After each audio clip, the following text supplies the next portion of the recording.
Hi, I'm Carole Boston Weatherford, and I'm honored to be celebrating the Juneteenth holiday with New York Public Library. As an author, my mission is to mine the past for family stories, fading traditions, and forgotten struggles. That has been my mission since the publication of my very first book, which coincidentally was Juneteenth Jamboree about the Juneteenth holiday.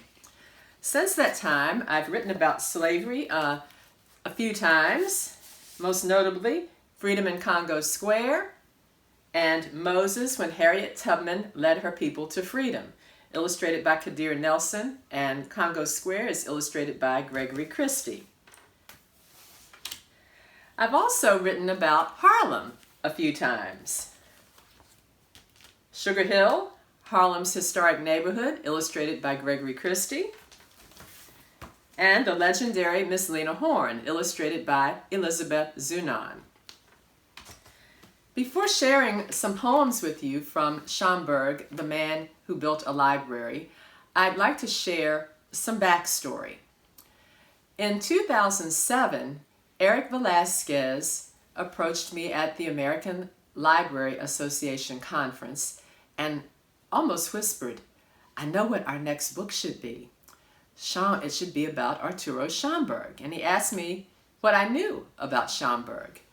And I had to say, very little. Although I had been to the Schomburg Center in the early 1980s to do picture research, and I was quite impressed with the picture collection there at the time. That was long before photographs or any other type of archival material was digitized. So I had been to the Schomburg Center, but I really didn't know about Arturo Alfonso Schomburg, the African-American bibliophile whose collection formed the basis of the Schomburg Center when he donated or sold his collection to the library in 1926. So let me read some poems to you about Schomburg. The first poem is called PrologueBibliophile, which kind of gives you some background information about Schomburg. Arturo Schomburg was more than a book lover, more than a mailroom clerk at Bankers Trust, where he supervised 11 white men. Unheard of authority for a black man at the time. He recognized early on that history was not history unless it was complete from all angles. Like a detective, he hunted for clues and found facts, affirming the role of African descendants in building nations and shaping cultures.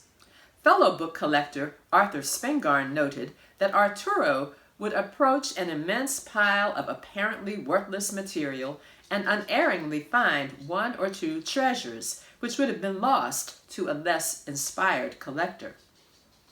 Arturo believed that those facts, once unearthed, would speak loud and clear in halls of knowledge, daring another teacher to tell a black child that the Negro has no history.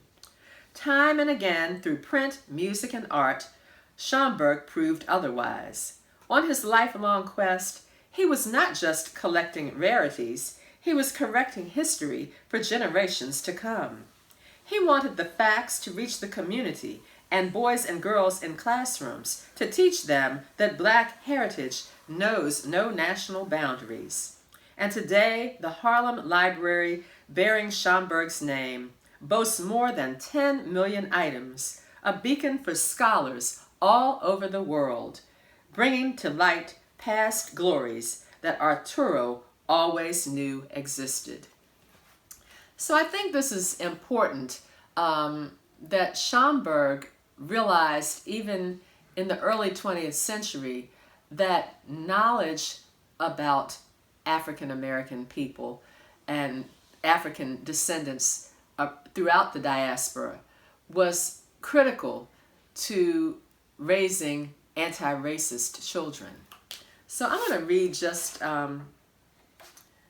from the dedication in which I include a quote from Schomburg, and it reads, "The American Negro must remake his past in order to make his future. History must restore what slavery took away." So this next poem, entitled Fifth Grade, frames for you the spark that led to Schomburg's lifelong quest to set the record straight by becoming a historian and book collector. Fifth grade. Arturo Schomburg was born with a sense of wonder. As a boy in Puerto Rico, he shadowed tabaqueros, cigar workers. These men pooled money to pay el lector to read aloud in the factory. Newspapers, novels, speeches, and politics. Arturo took in the scent of cured tobacco and the sound of the reader's voice. Thus, Arturo not only learned his ABCs, but also to love the written word.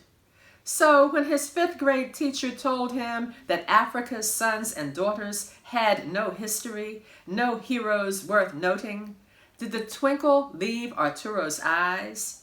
Did he slouch his shoulders, hang his head low, and look to the ground rather than to the horizon? No, his people must have contributed something over the centuries, history that teachers did not teach. Until they did, school children like Arturo would not learn of their own heritage, ignorance shackling them like chains. After that teacher dismissed his people's past, did the twinkle leave Arturo's eyes like a candle blown out in the dark? No, the twinkle never left. It turned into a spark. So this is the illustration, Eric's oil painting to accompany the poem Fifth Grade.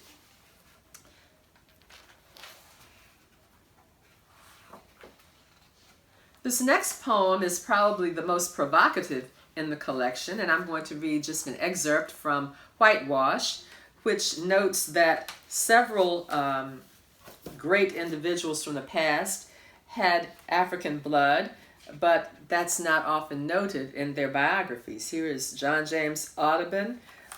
This is Ludwig van Beethoven. And so I'm going to read just an excerpt from this. Whitewash.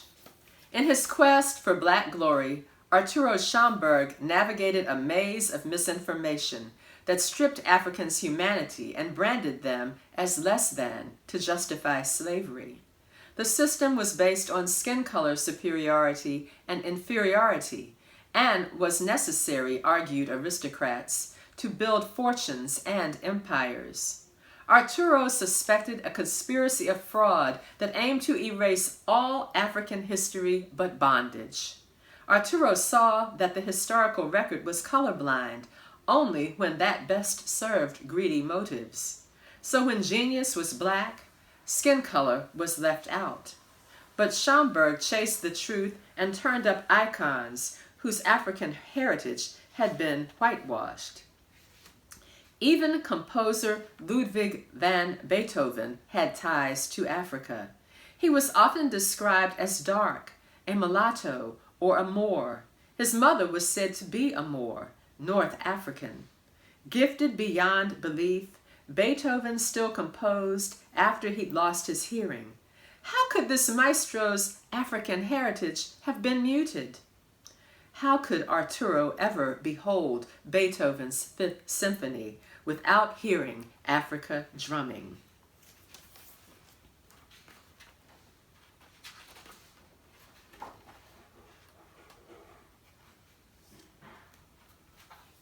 So Schomburg had a very interesting way of arranging his books. He arranged them on shelves, not using the Dewey Decimal System or any other library system, but he arranged his books by color and size, and he had a lot of books. This poem is called Home. Busy, always busy, said Fernando of his father, Arturo Schomburg. He was gone, traveling on lecture tours or collecting missions for what seemed like 8 months a year. And when he was home in Brooklyn, he was out most evenings for club and lodge meetings. His visiting children lived among the countless books in his collection. His only daughter, Dolores, greeted artists and scholars who came by to view his growing library. Arturo's wife, Elizabeth, fought to carve out living space for the family, but that was a losing battle. Her efforts to clean his desk, also in vain. When she cleared the clutter to dust, he complained that important references were misplaced.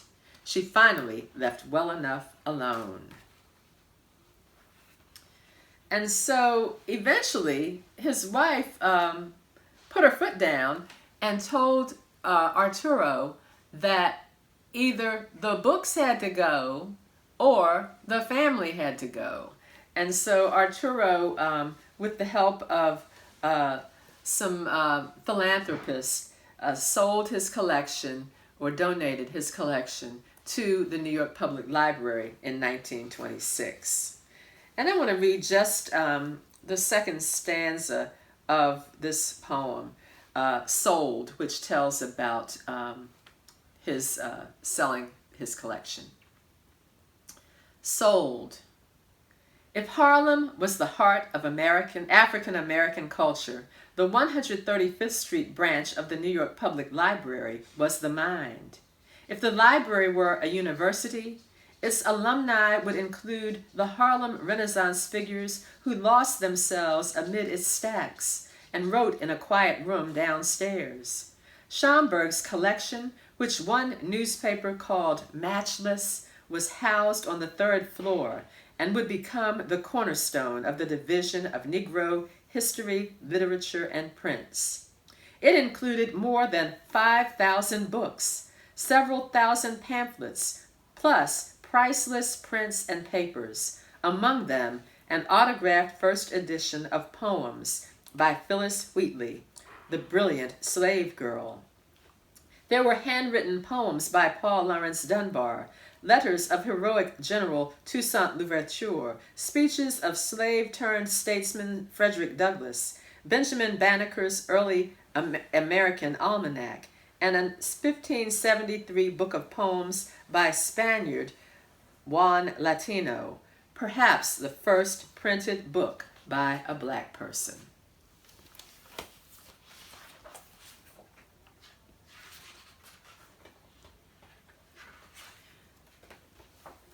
So I'm going to share with you the last poem in the book. It's called Epitaph, 1938. If this proverb, a book is like a garden carried in a pocket, is true, then Arturo Alfonso Schomburg, the historian and book collector, had a green thumb and a harvest of pride. There was no field of human endeavor that he did not till with his determined hand, that he did not sow with seeds of curiosity, where he did not weed out lies and half-truths, or that he did not water with a growing sense of African awareness and heritage. If a book is a garden carried in a pocket, then Schomburg yielded a bumper crop, blanketed Mount Kilimanjaro with African violets. And this is Eric's depiction of Schomburg as an older man with Mount Kilimanjaro in the background. So the book Schomburg is also available in Spanish. And if you like verse biographies, like Schomburg, the man who built a library, I encourage you to check out Voice of Freedom, Fannie Lou Hamer, Spirit of the Civil Rights Movement. I'm going to read just the dedication from this book. And it reads, it's a quote from Fannie Lou Hamer. The truest thing that we have in this country at this time is little children. If they think you've made a mistake, kids speak out. Thank you again for letting me join in your celebration of Juneteenth.